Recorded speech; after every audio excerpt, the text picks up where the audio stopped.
Ayoko makulong. Hindi ko naman sinasadya eh. Benjo, ang malala dyan, namatay yung bata. Talagang hindi ka titigilan ng mga magulang nun. Ipapahanap ka nila. Hindi ka ba nag-iisip? Kakalabas mo pala ng kulungan, Benjo, no? Ano ba, Desa? Kita mo nung umiikot ang tumbong ko dito eh. So, anong gagawin mo? Isasampal pa sa mukha ko na wala akong pwedeng gawin? Nawalan ako ng kontrol. Lasing ako nun eh. Hindi ko nakita. Hindi ko talaga sinasadya.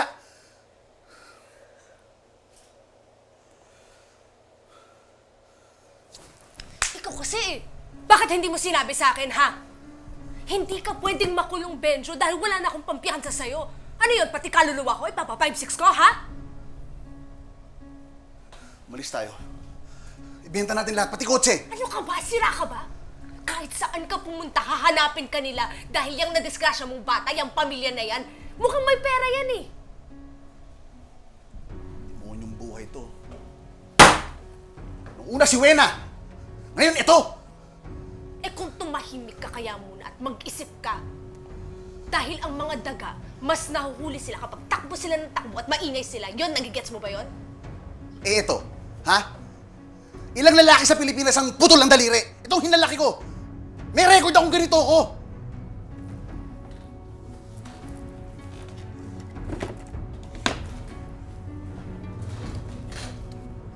Ang gagawin mo, ito. Ka na. Itatago mo ito ng mabuti. Hindi ka muna magpapabita. Hindi ka sasama dyan sa barkada mo maglalasing sa kanto at lalong-lalo kang hindi ka gagawa ng illegal na racket. Ngayon, mas mag-iingat ka.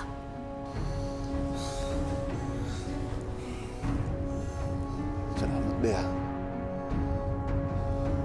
Pero walang iwanan, ha? Hindi ko alam ang gagawin ko kung wala ka. Salamat.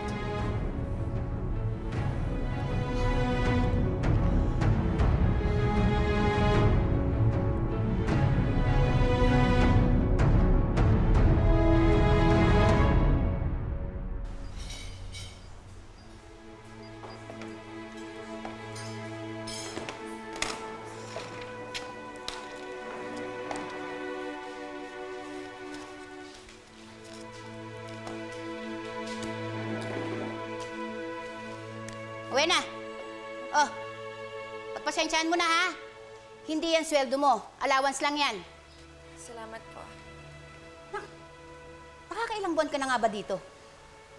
May 2 buwan na ho, tsaka din. Nako. Eh, 2 buwan ka na pala.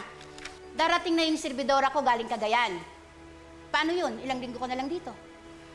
Tiyan, baka ho kasi wala po akong mapuntahan.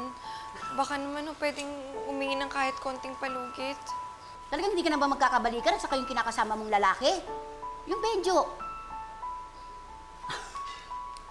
Maganda ka naman. At bata pa. Siguro makakatisod ka ba ng ibang lalaki? At sana naman, yung hindi kasing walang hiya ni Benjo, yung makikilala mo, ha? Napaka-irresponsableng lalaking yun. Ay! Naku, Wena, ano ba na naman yan? Lutang ka na naman, ano? Tiyan, pasensya na ho. Lilinisin ko na lang ako. Linisin mong maigi yan, ha?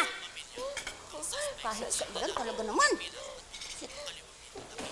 Sa kasalukuyan ay patuloy pa rin pinaghahanap ang may-ari ng SUV na nakadisgrasya at nakapatay sa anak ng mag-asawang sina Edian at Miren Sandejo.